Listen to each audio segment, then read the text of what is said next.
చివరి దెబ్బకు రాయి పగిలింది కదా అని అప్పటి వరకు కొట్టిన దెబ్బలు పనికిరానివని కాదు. ప్రయత్నం అనేది నిరంతరంగా సాగినప్పుడే ఫలితం వస్తుంది అని ఈ చిన్న చిత్రం ద్వారా తెలుస్తుంది. ఈ పని సాధించాలన్నా ఆ సాధనా మార్గంలో ఎన్నో ఒడిదుడుకులు ఉంటాయి. నిరంతరంగా ప్రయత్నం సాగిస్తున్నప్పుడే మనకు ఫలితం కనిపిస్తుంది. 1000 మైళ్ళు ప్రయాణం చేయాలన్నా ఒక్క అడుగుతో మొదలుపెట్టవలసిందే.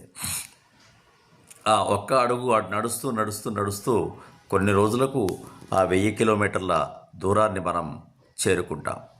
అలాగే ఈ చిత్రంలో చూసినట్టు ఆ సుత్తితో రాయిని 100 దెబ్బలు కొట్టిన తర్వాత 101వ దెబ్బకు పగిలిందనుకోండి.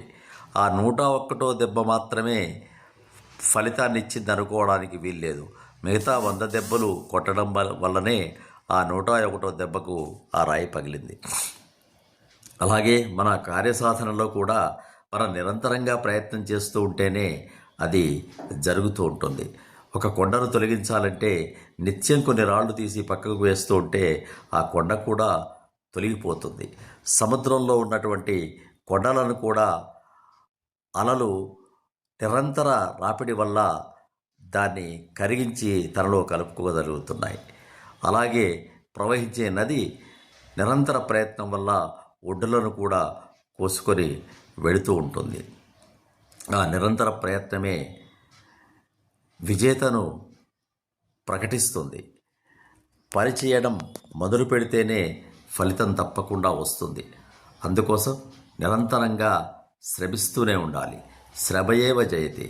భగవద్గీతలో కూడా శ్రీకృష్ణ పరమాత్మ ఫలితం మీద దృష్టి కాకుండా పని మీద దృష్టి పెట్టండి, ఆ పని చేస్తూ పోతూ ఉంటే ఏనాటికైనా ఫలితం వస్తుంది అని కర్మణ్యే వాధికారస్తే మాఫలేషు కదాచన అని తెలియచేశాడు. ఎంతోమంది గొప్పవాళ్ళు, ఎడిసన్ లాంటి శాస్త్రవేత్తలు ఎన్నోసార్లు విఫలమై చివరకు ఎలక్ట్రిక్ బల్బు కనిపెట్టారు. అలాగే ప్రతి వస్తువు ఆవిష్కరణ వెనుక ఎన్నో ఇబ్బందులు, ఎన్నో ఆటుపోట్లు, ఎన్నో విఫలాలు అయిన తర్వాతనే అది సఫలంగా మారుతుంది. ఆ ఫలితం మనకు అందివస్తుంది.